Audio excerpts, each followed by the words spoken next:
受賞者を代表してフィリップ・グラスさんよりお礼のご挨拶がございます。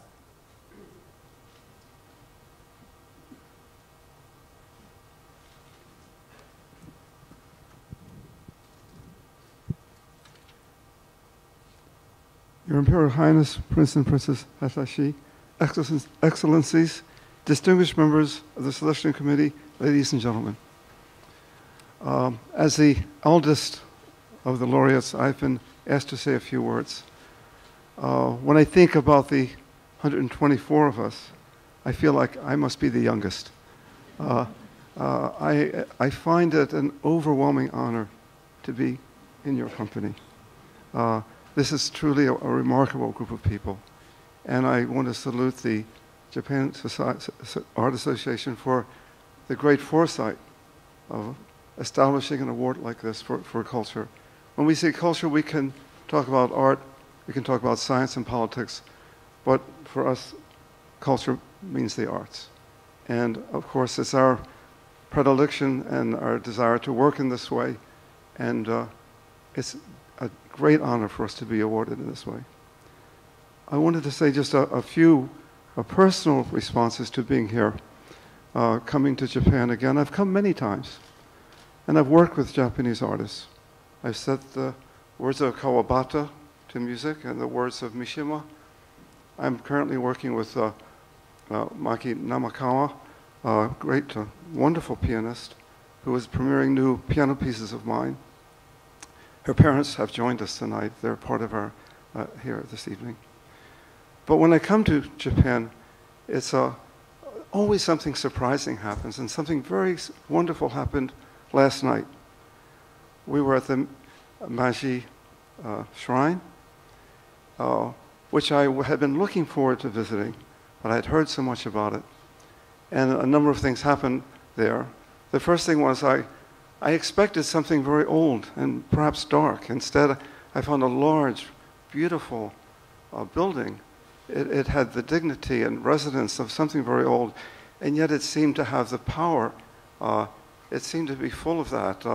I felt it had a kind of presence, a kind of awareness, and a kind of simplicity that was really, it was very surprising and wonderful.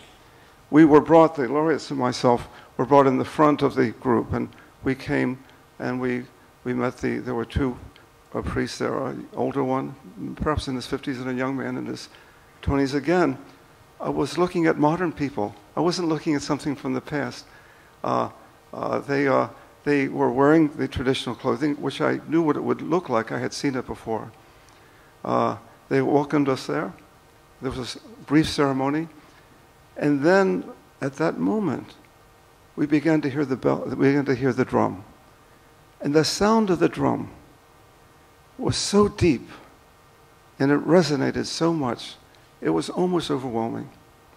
And I immediately thought that the great lesson of this evening was that the drum, the sound of the drum, the resonance of the drum, reminded me of time, of not just the beginning of time, but time itself, and that we were part of a lineage of art, and that drum reminded me of that. That this was something that it suddenly connected me to something very, very ancient, and yet very, very close. But that wasn't all. Just right after that, we heard a music performance. Three wonderful players. Later, people asked me what I thought of the music. You know, I couldn't tell whether it was modern or ancient. It was just deeply beautiful. Again, I felt that something very special happens in this country, which perhaps doesn't happen in the United States very much. A connection to something, a very ancient world.